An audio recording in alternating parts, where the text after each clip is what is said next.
یہ جو مہینہ اس وقت چل رہا ہے یہ رجب کا مہینہ. رجب کے مہینے میں ایک نہیں 20 ایسے اعمال، 20 ایسی عادات، 20 رسم و رواج مسلمانوں میں آ چکے ہیں.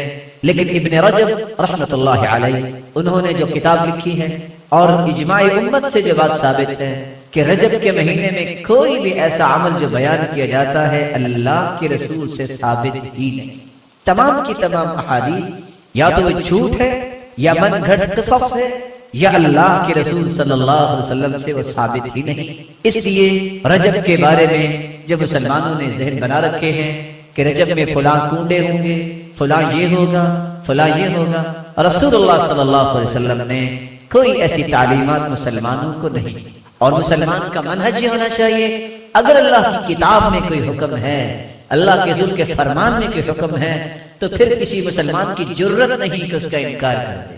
اور جو قرآن و سنت سے ثابت نہیں ہے اس کو کرنے سے کبھی بھی اللہ کی رحمت کا انسان مستحق نہیں بنتا بلکہ اپنے آپ کو مجرم بناتا ہے. حدیث کے الفاظ ہیں ایسا عمل جو اللہ کے رسول نے نہیں کیا، جو صحابہ کو حکم نہیں دیا، کوئی ایسا عمل نیکی کی نیت سے بھی کرتا ہے تو مردود ہے. جو دین میں ایسا پہلو پیش کرتا ہے نیت جتنی بھی خالص ہو، عمل جتنا بھی نیک نظر آئے، اگر اللہ کے رسول نے ایسا حکم نہیں دیا تو وہ اللہ کے ہاں قابل قبول نہیں. رسول اللہ صلی اللہ علیہ وسلم کی جو صحیح مسلم میں روایت ہے میں وہ سنا کے بات کو ختم کرنا چاہوں گا اور اس حدیث میں آپ کو شریک کرنا چاہوں گا. روزہ رکھنے کا ثواب کیا ہے؟ کون بتائے؟ روزے کے دو قسمیں ہیں. فرضی روزہ جو ہوتا ہے الصوم لی وانا اجزی بہ، اس کا تو اللہ ہی اجر دے گی، ان لمیٹڈ ہے، وہ اللہ ہی جانتے ہیں. جو نفلی روزہ رکھتا ہے اس کا ثواب کتنا ہے؟ 70 سال اگر سفر کیا جائے تو کتنا سفر طے ہوگا؟ تصور کر سکتے ہیں؟ قیامت کے دن ایک روزہ اللہ کی راہ میں رکھنے والا، ما من عبد يصوم يوما الا باعد الله بذلك اليوم وجهه عن النار 70 خريفا. 70 سال جتنا سفر کیا جائے جو ایک روزہ رکھتا ہے اللہ کی راہ میں، اللہ اس کو اتنی مسافت جہنم سے دور فرما دے. کتنا بڑا عمل ہے. صحابی جس کی ایک گھڑی اللہ کے رسول کے ساتھ ایمان کی حالت میں گزری ہے اور ایمان کی حالت میں دنیا سے گئے، کیا پوری کائنات کی عبادت اگر جمع کر دی جائے تو اس ایک گھڑی کے اجر کے برابر اجر مل سکتا ہے؟ نہیں.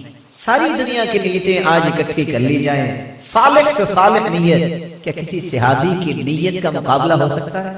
صحیح مسلم کی روایت، رسول اللہ صلی اللہ علیہ وسلم کے ساتھ صحابہ جا رہے ہیں. جب قرآن غمیم جگہ پہ پہنچے آپ نے فرمایا افطر، روزہ افطار کر لیا. روزہ رکھا ہو، روزہ افطار کر لیا. خبر پہنچی کہ چند صحابہ نے روزہ نہیں افطار کیا.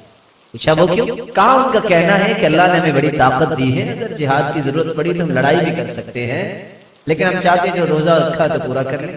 یہاں رکیے، روزہ، صحابی کی نیت اور صحابی، کیا ان تینوں چیزوں کا مقابلہ دنیا میں آج ہو سکتا ہے؟ اور حدیثیں آپ سن چکے. رسول اللہ صلی اللہ علیہ وسلم کو جب یہ خبر ملی تو آپ کی زبان اطہر نے کیا بولا؟ فرمایا اولئک العصاة، اولئک العصاة، یہ گنہگار ہیں جنہوں نے روزہ نہیں چھوڑا. صحابی بھی اگر نیک نیت ہو، ارادہ بھی اچھا ہو، عمل بھی صالح ہو، اس کے بارے میں بھی اللہ کے رسول نے یہ کلمات بولے ہیں. تو آج ہماری نیتوں کا تو حال ہی ہے جو آپ کو پتا ہے. ہم اگر کوئی نیکی کی نیت سے بھی کوئی بات کریں گے تو ہمارے متعلق کل کو کیا بولا جائے.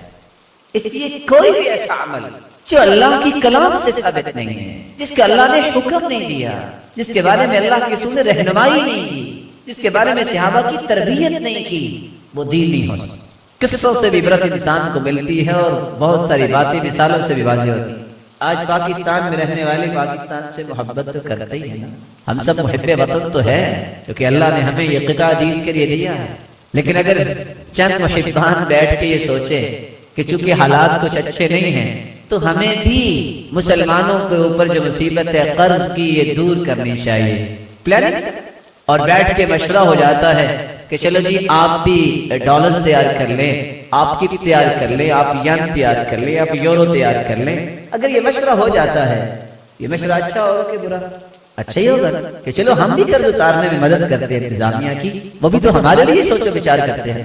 لیکن اگر مطلوب کوانٹٹی بنا بھی لیں ہم اور ہم انتظامیہ کو کال کر دیں کہ السلام علیکم ورحمۃ اللہ وبرکاتہ، ہم محب وطن ہیں اور آپ کے کندھے کے ساتھ کندھا لگا کے ملک کو کرائسس سے بچانا چاہتے ہیں، یہ لیں آپ قرض ادا کریں اور ہماری جان چھڑا دیں۔ آدھ گھنٹے کے بعد کیا ہوگا؟ جب انتظامیہ آئے گی اریسٹ کرنے کے لیے تو کوئی دلائل ہی پیش کرے گا، ارے میں تو محب وطن ہوں، آپ یہ کیا کر رہے ہیں؟ تو جواب کیا دے گا؟ اچھا ساتھ تم فراڈ کرتے ہو اور ساتھ دلائل پیش کرتے ہو، اریسٹ کریں گے اور میں نہیں جانتا کہ اس کی بیل کتنی دیر کے بعد ہوتی ہے، اور بتائیں گے کیا تم نے ڈالر تو تیار کیا ہے، اس پہ یونائٹڈ اسٹیٹ کی تو کوئی نہیں، یہ تم نے کیا دینار تیار کیا ہے، اپنے گھر بیٹھے سب کچھ بنا لیا۔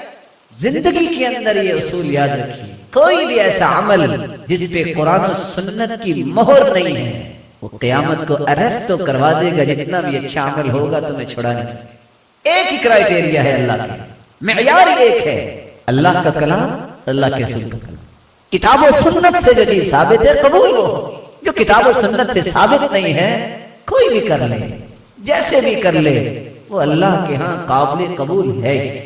اللہ رب العزت ہمیں کتاب و سنت کے منہج پہ زندہ رکھے اور کتاب و سنت کے منہج پر ہی موت دے اور صاحب شریعت کی رفاقت نصیب فرمائے اور اپنے دیدار کا مستحق بنائے۔ وآخر دعوانا الحمدللہ۔